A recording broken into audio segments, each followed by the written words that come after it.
हाय, hello, नमस्कार। कैसे हो आप सब? आप सबका स्वागत है आपके अपने चैनल हिंदी विद रीचा में।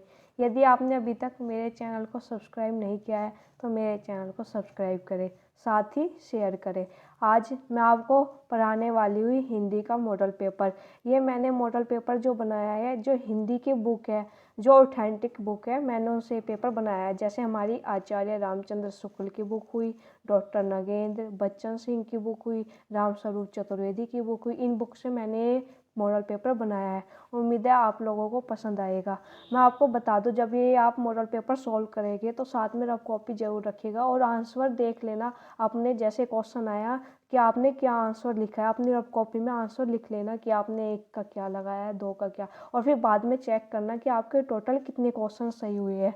तो आप ये रफ कॉपी जरूर लेके बैठना। आइए शुरू करते हैं हम आज का अपना मॉडल पेपर। सबसे पहला क्वेश्चन है, दूधनाथ सिंह द्वारा रचित कहानी संग्रह।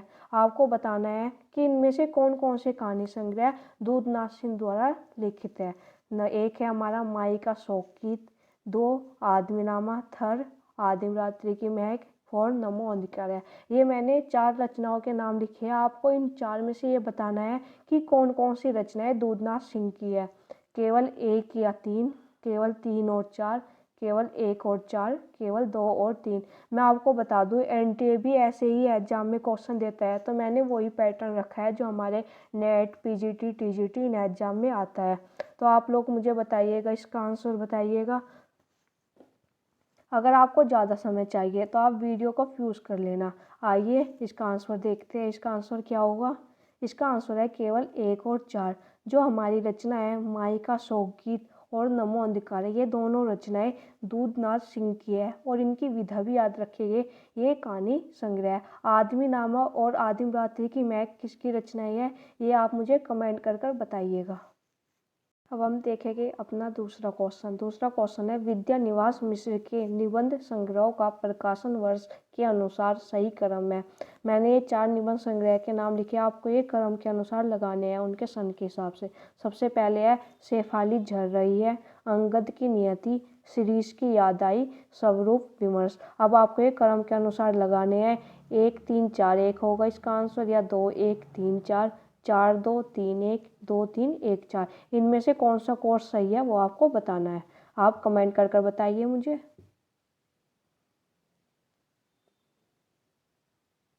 आइए आंसर देखते हैं। इसका आंसर क्या होगा? इसका आंसर है 2 1 3 4। आप मुझे इन चारों रचनाओं का सन भी लिखकर बताइए कमेंट में।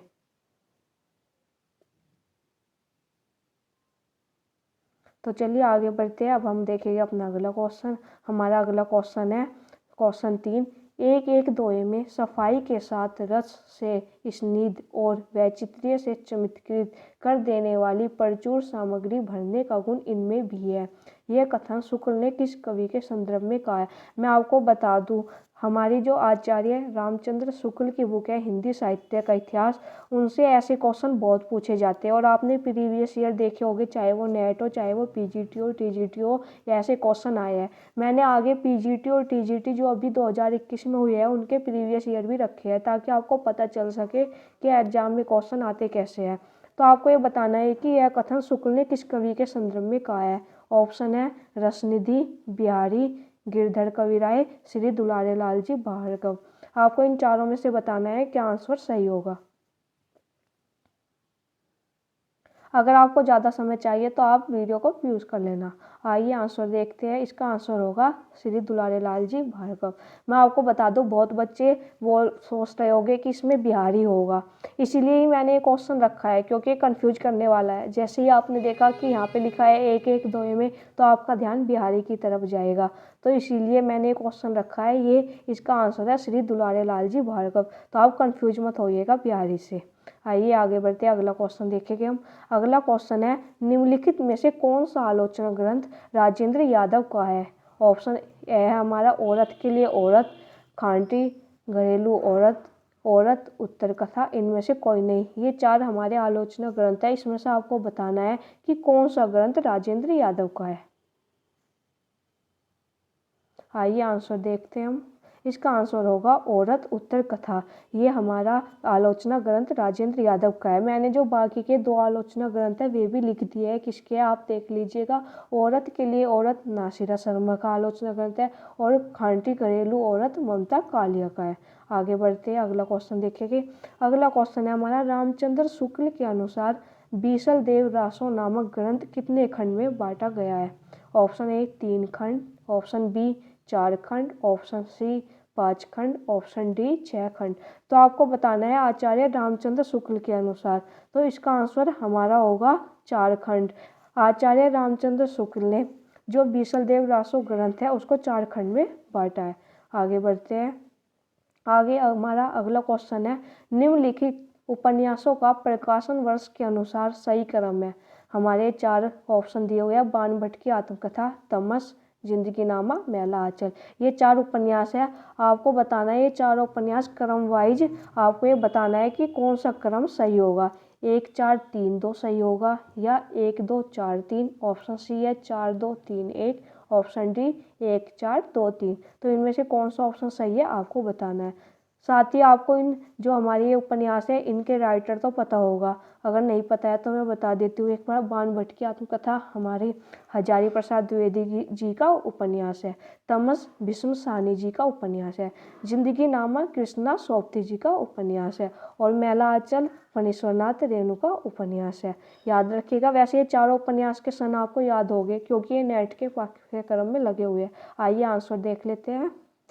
इसका आंसर होगा 1 4 2 3।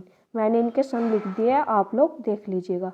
आगे बढ़ते हैं, आगे हमारा क्वेश्चन है, निम्नलिखित कहानी संग्रह का प्रकाशन वर्ष के अनुसार सही क्रम है। आपको बताना है कि जो ये कहानी संग्रह है इनके क्रम के अनुसार सही क्रम क्या होगा।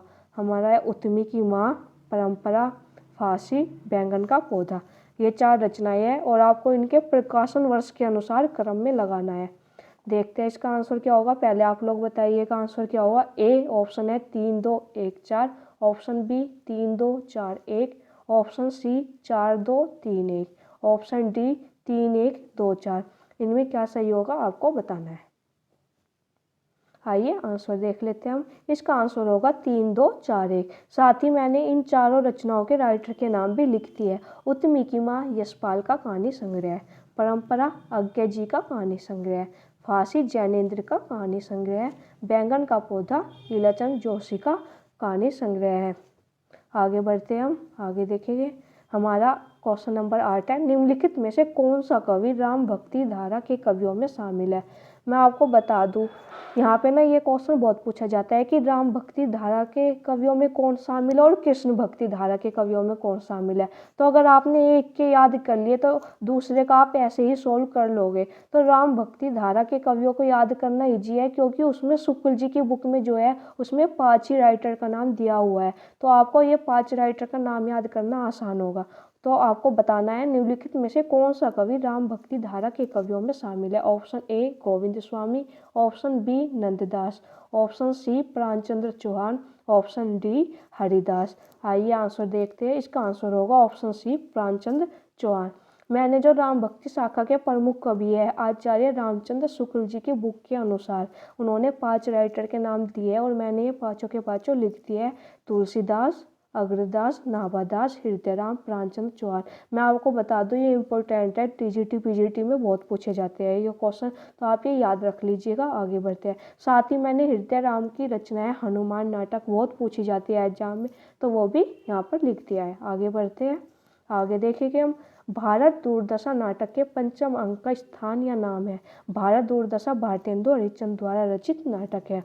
तो इसमें बताना है कि जो उनका नाटक है उनके 5वें अंक का क्या नाम है। भारत दूरदशा में टोटल 6 अंक है, मैं आपको जानकारी के लिए बता देती हूँ और हमको बताना है इसमें 5वें अंक का नाम क्या है। ऑप्शन ए शमशान, ऑप्शन बी मैदान, option C Kitab Khana, option D गंभीर वन का मध्य भाग।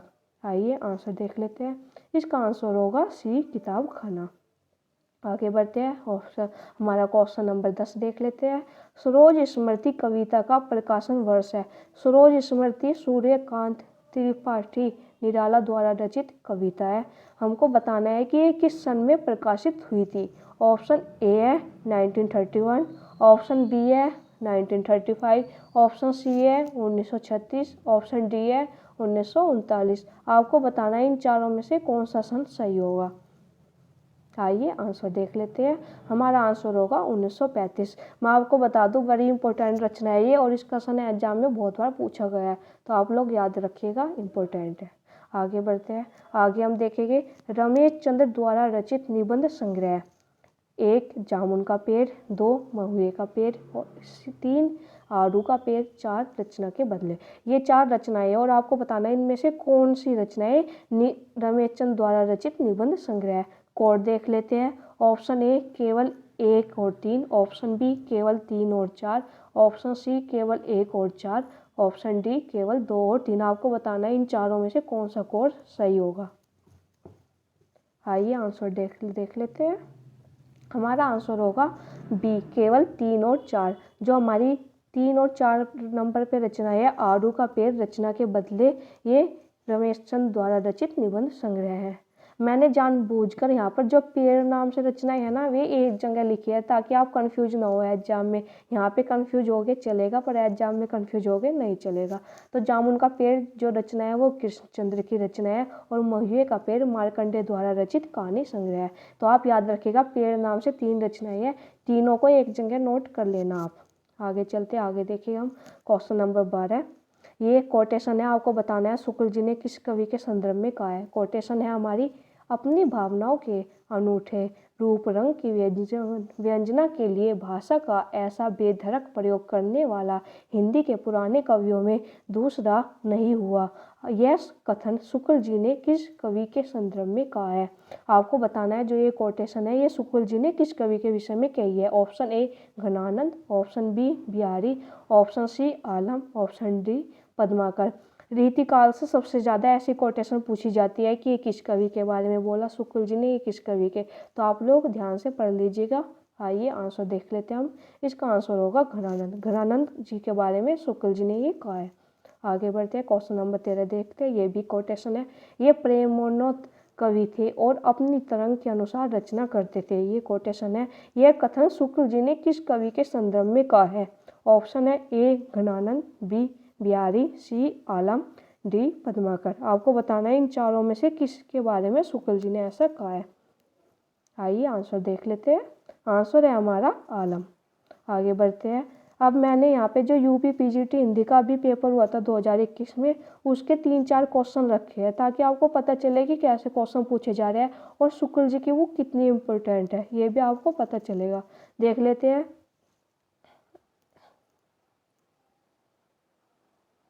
आगे बढ़ते हैं आगे देखेंगे हम।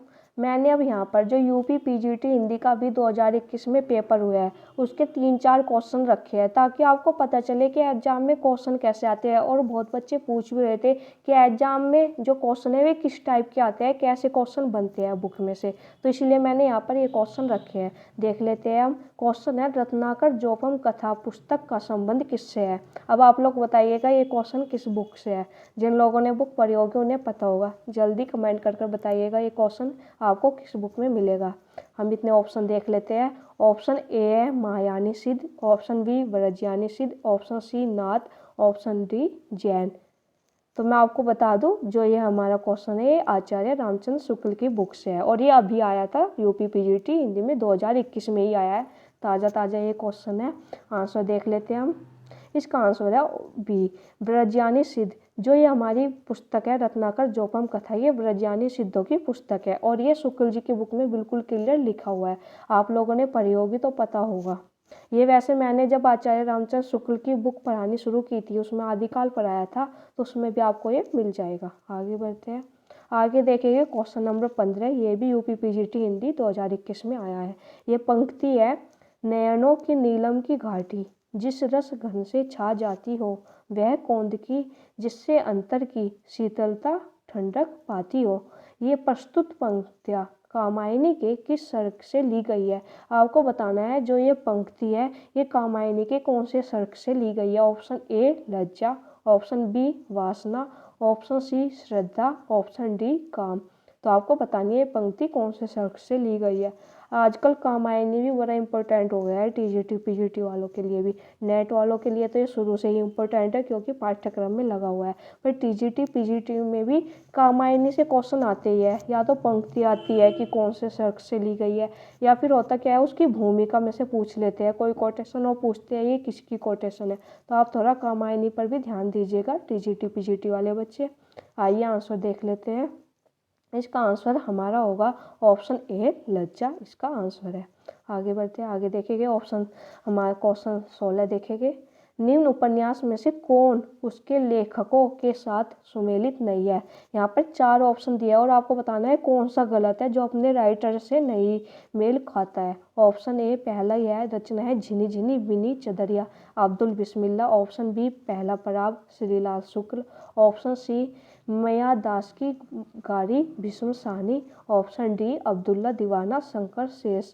मैं आपको बता दूं यहाँ पे गलत हुआ है, भैया दास नहीं है, यहाँ पे मैया दास की गारी है उस रचना का नाम, ये भीष्म साहनी की रचना है। आपको बताना है इन चारों में से कौन सा गलत है। आइए आंसर देख लेते हैं। इसका आंसर होगा ऑप्शन डी, क्योंकि अब्दुल्ला दीवाना शंकर शेष की रचना नहीं है, ये रचना है लक्ष्मी नारायण लाल की। ये क्वेश्चन भी यूपी पीजीटी हिंदी 2021 में आया है। आगे बढ़ते हैं, क्वेश्चन 17 देखेंगे, ये भी यूपी पीजीटी में आया था। निम्न में से कौन सा युग्म सुमेलित नहीं है। आपको बताना है कि कौन सा युग्म गलत है। Option A Indravati Noor Mohammad. Option B Hans Jawahir Qasim Shah. Option C Chitravali Usman. Option D Madhumalati Qutban. आप लोगों का आंसर तो पता चल ही गया होगा, पर फिर भी आइए चलो आंसर देख लेते हैं। ऑप्शन डी है मधुमालती। मधुमालती किसकी रचना है, मधुमालती कुतुबन की रचना नहीं है, ये मंजन की रचना है। आइए आगे बढ़ते हैं। अब देखिए हम क्वेश्चन नंबर 18, ये पंक्ति आपको बताना है किस रचना की है। पंक्ति देख लेते हैं। गुरुजन परिजन सब धन्य ध्येय है मेरे, औषधियों के गुण विगुण गे है मेरे, वन देव देविया आतिथ्य है मेरे, प्रिय संग यहाँ सब प्रेय श्रेय है मेरे। पंक्ति किस रचना की है, आपको बताना है ये पंक्ति किस रचना की है। ऑप्शन देख लेते हैं। ए उर्मिला, बी प्रिय प्रवास, सी गुंजन, डी साकेत। आइए आंसर देखते हैं। आंसर है डी, ये साकेत के अष्टम स्वर की पंक्ति है, इंपॉर्टेंट है, याद रखिएगा। आगे बढ़ते हैं, क्वेश्चन नंबर 19 देख लेते हैं। मैंने टाइप करने के बजाय बुक में से फोटो ले लिया था, तो मैंने वहाँ पे यही कॉपी पेस्ट कर दिया है। टाइप करने से ज़्यादा आसान है कि कॉपी पेस्ट कर दो, तो इसीलिए मैंने ये रखा है। पढ़ लेते हैं हम, पंक्ति है ये। मधुप कब एक कलिका है, पाया जिसमें प्रेम रस सौरभ और सुहाग, बेसुध हो उस कली से मिलता भर अनुराग, ब्यारी कुंज गली का है। ये गीत है, आपको बताना है जो ये गीत है जयशंकर प्रसाद की किस रचना से संबंधित है। Option a Chandragupta, option b Skandagupta, option c Kamayani, option d Pralay ki छाया। ये 4 रचनाएं हैं, आपको बताना है इन चारों में से किस रचना का ये गीत है, और साथ ही आप मुझे कमेंट कर बताइएगा ये गीत कौन गाती है। आपको पता ही है जो जयशंकर प्रसाद जी के नाटक है ना, 3 नाटक है जो इम्पोर्टेंट है, चंद्रगुप्त, स्कंदगुप्त, ध्रुव स्वामिनी। उनमें जो गीत है ना बहुत पूछे जाते हैं पेपर में, ये किस रचना का है और किसने गाया है। तो आप लोग ध्यान से देख लीजिएगा, जिनका एग्जाम है, चाहे वो टीजीटी वाले हो, पीजीटी वाले हो, चाहे एनटीए नेट वाले हो। आइए आंसर देख लेते हैं। इसका आंसर है चंद्रगुप्त, और ये गीत कौन गाती है, मालविका का ये गीत है, मालविका गाती है। आगे बढ़ते हैं, देखेंगे क्वेश्चन 20 है, ये भी गीत है, आपको बताना है ये गीत जयशंकर प्रसाद की किस रचना से संबंधित है, और साथ ही आपको ये भी बताना है कि कौन सा स्त्री पात्र ये गीत गाती है। गीत है हमारा यौवन तेरी चंचल छाया। आपको ये गीत बताना है कौन सी रचना का है। ऑप्शन ए चंद्रगुप्त अलका गाती है, ऑप्शन बी स्कंदगुप्त देवसेना गाती है, ऑप्शन सी ध्रुव स्वामिनी कोमा गाती है, और डी इनमें से कोई नहीं। आपको बताना है, कमेंट कर बताइए मुझको। आइए आंसर देख लेते हैं। आंसर है सी ध्रुव स्वामिनी कोमा ये गीत गाती है। ये आपको ध्रुव स्वामिनी के 3य अंक में देखने को मिलेगा। ध्रुव स्वामिनी नाटक जो है 3 अंक में विभाजित है, और ये आपको 3रे अंक में देखने को मिलेगा गीत। आगे बढ़ते हैं, आगे देखेंगे हम, क्वेश्चन नंबर 21 है, ये तो आसानी है क्वेश्चन। निम्नलिखित में से सत्यनारायण कविरत्न की कौन सी रचना है। ए हिंडोला, बी भ्रमरदूत, सी गंगावतरण, डी उद्धव शतक। आपको बताना है इन चारों में से कौन सी रचना सत्यनारायण कविरत्न की है। आइए आंसर देख लेते हैं। आंसर है भ्रमर दूत। जो रचना है ये सत्यनारायण कविरत्न की है। और बाकी की जो 3 रचनाएं हैं वे किसकी है, कमेंट कर बताइए। ये तीनों रचनाएं हैं जगन्नाथ रत्नाकर की। आगे बढ़ते हैं। आगे है द्रौपदी नाटक का प्रकाशन वर्ष है। आपको द्रौपदी नाटक तो पता होगा किसका है, सुरेंद्र वर्मा द्वारा रचित ये नाटक है द्रौपदी। आपको इसका प्रकाशन वर्ष बताना है। ए 1982, बी 1972, सी 1974, डी 1979। आपको बताना है इन चारों में से कौन सा सन है द्रौपदी का। आगे आंसर देख लेते हैं। आंसर है हमारा 1972। द्रौपदी नाटक का प्रकाशन वर्ष क्या हुआ, 1972। आगे बढ़ते हैं। क्वेश्चन 23 देखेंगे। मैं आपको बता दूं जो मैंने पीछे प्रीवियस ईयर रखे थे वे यूपी पीजीटी के थे, और अब यूपी टीजीटी के देख लेते हैं। सबसे पहले क्वेश्चन है सूरदास का प्रेम पस लोक से न्यारा है, यह कथन किस विद्वान का है। वैसे ये आपके फेवरेट है उन्हीं का ये कथन है। आइए आंसर देख लेते हैं। आंसर है ए रामचंद्र शुक्ल। ये आपको मिलेगा जो हमारी भ्रमर गीत रचना है उसकी भूमिका में ये आपको देखने को मिल जाएगा, और इसका आंसर है रामचंद्र शुक्ल। आगे बढ़ते हैं। क्वेश्चन नंबर 24 देखेंगे। निम्नलिखित में से कौन सा काव्य ग्रंथ 1936 ईस्वी में प्रकाशित नहीं है। आपको बता देती हूँ जितनी भी रचनाएं 1936 में प्रकाशित हुई है वे अपने आप में ही बहुत महत्वपूर्ण है। मैंने एक वीडियो बनाई भी हुई है कि महत्वपूर्ण सन में जो प्रकाशित रचनाएं हैं वे एक जगह, अगर आपने नहीं देखी तो देख लीजिएगा, अगर नहीं देखना चाहते तो खुद बना लीजिएगा और खुद लिख लीजिएगा कि 1936 में कौन कौन सी रचनाएं प्रकाशित हुई है। आप खुद खोज लेना और उसको एक जगह लिख लेना, पर लिख लेना क्योंकि इम्पोर्टेंट है। और पेपर में ऐसा ही, नेट के पेपर में ऐसा क्वेश्चन आया भी हुआ है 1936 को लेकर। आइए देख लेते हैं। ए युगांत, बी मधुबाला, सी मधुशाला, डी मधुकलश। ये 4 रचनाएं आपको बताना है इनमें से कौन सी रचना 1936 में प्रकाशित नहीं हुई है। मैं आपको बता दूं एक कन्फ्यूजन ही होता है नहीं और है का, तो यहाँ पे नहीं लिखा है तो इसको ध्यान रखिएगा और आंसर बताइएगा। कोड देख लेते हैं हम। ए केवल 1 और 3, बी केवल 3 और 4, सी केवल 1 और 4, डी केवल 2 और 3। यहाँ पर ये ए बी सी डी लिखा है, इसको 1 2 3 4 मान लीजिएगा। 1 2 3 4 ये गलती से हो गया, यहाँ पे याद नहीं रहा लिखना। आपको बताना है कौन सी नहीं है। आइए देख लेते हैं इसका आंसर। इसका आंसर होगा हमारा बी केवल 3 और 4, क्योंकि जो हमारी युगांत और मधुबाला है ना वे 1936 में प्रकाशित हुई है, और मधुशाला हमारी 1935 में, मधुकलश 1937 में। मैंने 3 रचना जानबूझ के रखी है। ये बच्चन जी की, हरिवंश राय बच्चन है उनकी ये काव्य संग्रह है। ये तीनों रचनाएं कालक्रम में बहुत पूछी जाती है और कन्फ्यूजन होता है कि कौन सी पहले आती है कौन सी बाद में आती है। तो मेरा एक ये भी तरीका था यहाँ पे रखने का ताकि आप लोगों के याद रह सके। तो याद रखिएगा मधुबाला तो है 1936 में, मधुशाला 1935 में, मधुकलश 1937 में। यानी सबसे पहले कौन आएगी, मधुशाला आएगी, फिर मधुबाला और फिर मधुकलश। आगे बढ़ते हैं। आगे देखते हैं क्वेश्चन नंबर 25। कविता के नए प्रतिमान आलोचना ग्रंथ का प्रकाशन वर्ष है। कविता के नए प्रतिमान नामवर सिंह जी द्वारा रचित आलोचना ग्रंथ है और बहुत महत्वपूर्ण है। ऑप्शन देख लेते हैं। ए 1958, बी 1968, सी 1954, डी 1962। आपको बताना है इनमें से कौन सा प्रकाशन वर्ष कविता के नए प्रतिमान का है। आंसर देख लेते हैं। Option b 1968। उम्मीद है आपको ये क्वेश्चन पसंद आ रहे होंगे। वैसे मैंने काफ़ी मेहनत कर बनाए हैं, उम्मीद है पसंद तो आने चाहिए। आप लोग मुझे कमेंट कर बताइएगा आपको ये क्वेश्चन कैसे लग रहे हैं। अगर आपको अच्छे लगते हैं तो हम डेली रात को 8 बजे ऐसे ही क्वेश्चन सोल्व करेंगे। अब देखते हैं क्वेश्चन नंबर 26। ये है यूपी टीजीटी का हिंदी का जो अभी 2021 में एग्जाम हुआ था। ये मेरा क्वेश्चन रखने का एक ये भी तरीका था, आपको बता दूं कि ऐसे क्वेश्चन आते हैं और बुक में से क्वेश्चन आते हैं। बच्चों को रहता है ना कि एक भी कोई बुक ले लो, गाइड ले लो और हो जाएगा, तो अब ऐसे नहीं चलता, बुक पढ़नी पड़ती है। तो ये मेरा एक, आप देख रहे होगे सभी बुक में से क्वेश्चन आए हुए हैं। अभी आपको 3-4 क्वेश्चन आ गए हैं, वे भी देखने को मिलेगा और मैं बुक भी बताऊंगी किस बुक में से क्या क्वेश्चन आया हुआ है। जैसे ये हमारा क्वेश्चन है, पहले क्वेश्चन देख लेते हैं। निबंध वह गद्य रचना है जिसमें लेखक किसी भी विषय पर स्वच्छंदता पूर्वक परंतु एक विशेष सौष्ठव, सन्निहिति और व्याख्याता के साथ अपने भावों, विचारों और अनुभवों को व्यक्त करता है। यह परिभाषा किस विद्वान की है। Option A Shyam Sundar Das, option B Bhagirath Mishra, option C Bharatendu, option D doctor Nagendra. Comment कर बताइएगा मुझे इसका आंसर।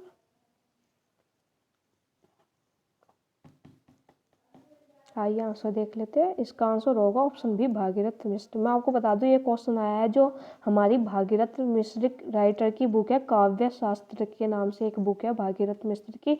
वहाँ से निबंध वाले पोर्शन में आपको ये कोटेशन बिल्कुल हाईलाइट मिल जाएगी और ये वहीं से कोटेशन उठाई हुई है एग्जामिनर ने। तो अगर आप देखना चाहते हो तो उस बुक में देख लीजिएगा। आगे बढ़ते हैं, अगली हम देखेंगे क्वेश्चन।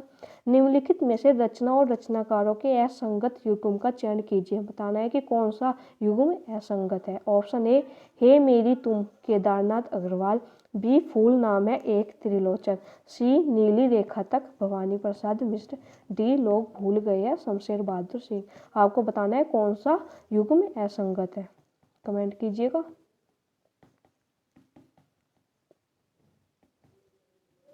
आइए आंसर देख लेते हैं। इसका आंसर होगा ऑप्शन डी, रघुवीर साई की रचनाएं लोग भूल गए हैं। आगे बढ़ते हैं, अगली कोटेशन हम देखेंगे। ये कोटेशन जो है अभी मैं आपको बुक बता दूंगी, पहले आप कोटेशन देखिए। ये भी प्रीवियस ईयर के है जो 2021 में अभी यूपीटीजीटी का एग्जाम हुआ था। उनकी आलोचना की प्रमुख विशेषता है उनकी अनाविल दृष्टि और निर्मल विवेचन।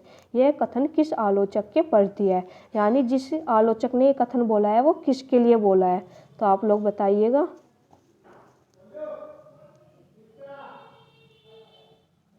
इसका आंसर देख लेते हैं। इसका आंसर है विश्वनाथ प्रसाद मिश्र। मैं आपको बता दूं, आपको ये कोटेशन देखने को मिलेगी हिंदी साहित्य का दूसरा इतिहास, डॉक्टर बच्चन सिंह की बुक है। उसमें आपको आलोचना वाले पोर्शन में ये कोटेशन मिलेगी देखने को। ये विश्वनाथ प्रसाद मिश्र के लिए बोला है बच्चन सिंह ने। अगर ये आ जाता है ये कोटेशन किसकी है तो इसका आंसर हो जाता है डॉक्टर बच्चन सिंह की। पर इसमें पूछा है कि किस आलोचक के प्रति बोली है, तो इसलिए इसका आंसर होगा विश्वनाथ प्रसाद मिश्र। तो आप ऐसे कंफ्यूज मत होना, और आप चाहे तो आप देख लेना हिंदी साहित्य का दूसरा इतिहास, डॉक्टर बच्चन सिंह की बुक में आपको ये मिल जाएगी।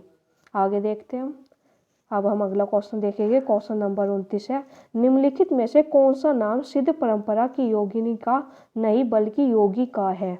तो बता दूं, जो हम शुक्ल जी की बुक पढ़ते हैं ना, तो उसमें 84 सिद्धों का प्रयोग हुआ है और 84 में से 3 योगिनी का जिक्र है। तो आपको बताना है उन 3 योगिनी से अलग जो एक योगी है उसका क्या नाम है। ए पुतलिपा, बी मणिभद्रपा, सी कनकलपा, डी लक्ष्मीकला। तो आपको बताना है इसमें किसका नाम योगिनी का नहीं है, योगी का है। आइए आंसर देख लेते हैं। इसका आंसर है ए पुतलिपा। मैं आपको बता दूं ये क्वेश्चन इंपॉर्टेंट और ये जरूर आने वाले एग्जाम में रिपीट होगा। तो आप जो ये 3 योगिनी है ना उनका नाम याद रखेंगे, कनकलपा, मणिभद्रपा और लक्ष्मीकला। आगे बढ़ते हैं, अगला क्वेश्चन देखेंगे हम। क्वेश्चन नंबर 30, कबीर और तुलसी भाषा में एक मिशन के तहत लिख रहे थे, यह कथन किसका है। रामचंद्र शुक्ल, हजारी प्रसाद द्विवेदी, रामविलास शर्मा, बच्चन सिंह। मैं आपको बता दूं जो ये राइट लगा हुआ है इस पर मत जाइएगा, क्योंकि मैंने प्रीवियस ईयर है इसकी पीडीएफ लिया और किसी बच्चे ने मार्क किया होगा, तो कभी आप मानो कि इसका आंसर हजारी प्रसाद द्विवेदी है। आप अपने हिसाब से लगाइएगा, इसका बताइए मुझे, कमेंट कीजिए। ये भी यूपीटीजीटी का ही है जो अभी 2021 में हुआ है। आइए आंसर देख लेते हैं। इसका आंसर है डी बच्चन सिंह। ये भी आपको हिंदी साहित्य का दूसरा इतिहास बुक है, उसमें से आपको ये कोटेशन मिल जाएगी। तुलसीदास वाले पोर्शन में आपको ये कोटेशन मिलेगी। अगर किसी को नहीं मिलती तो मुझे बता दीजिएगा, मैं ग्रुप में फ़ोटो सेंड कर दूंगी। तो आज के लिए इतनी ही क्वेश्चन है। आपको क्वेश्चन कैसे लगे ज़रूर बताइएगा, और अगर आपको अच्छे लगे तो हम डेली रोज़ रात को 8 बजे ऐसे ही क्वेश्चन सोल्व करेंगे। ऐसे क्या होगा, हमारी प्रैक्टिस बनी रहेगी और आपको ये प्रीवियस ईयर देख के समझ में आया होगा कि बुक पढ़नी कितनी ज़रूरी है। कितने ही सभी क्वेश्चन बुक में से ही आते हैं, जो हमारी अच्छी स्टैंडर्ड की बुक होती है, जैसे रामचंद्र शुक्ल की बुक हुई, बच्चन सिंह हुए, रामस्वरूप चतुर्वेदी हुए। ऐसे ही मैं रोज़ आपको क्वेश्चन करवाऊंगी। कुछ तो प्रीवियस ईयर रखूंगी जो अभी 2021 में एग्जाम हुए उनके, और कुछ मैं बुक में से क्वेश्चन बनाऊंगी। धन्यवाद। और अगर आपको मेरी वीडियो अच्छी लगी तो लाइक, सब्सक्राइब, शेयर कीजिएगा। ये मेरी ईमेल आईडी है, आपका कोई डाउट है तो आप मुझे मेरी ईमेल आईडी पर भेज दीजिएगा। आप हमारे टेलीग्राम चैनल से जुड़ जाइए, क्योंकि मैं अपनी सभी वीडियो की जो पीडीएफ है इसी चैनल पर अपलोड कर देती हूँ, क्योंकि सबको सिंगल पीडीएफ भेजना तो मुश्किल है, तो मैं आपको इस ग्रुप पर भेज देती हूँ। साथ ही मेरा इंस्टा का चैनल है, आप यहाँ पर मुझे कोई भी डाउट हो, नहीं भेज पा रहे हो ईमेल आईडी पर, तो इस पर बता दीजिएगा। उम्मीद है प्रयास करूँगी कि मैं आपके डाउट दूर कर सकूँ। धन्यवाद।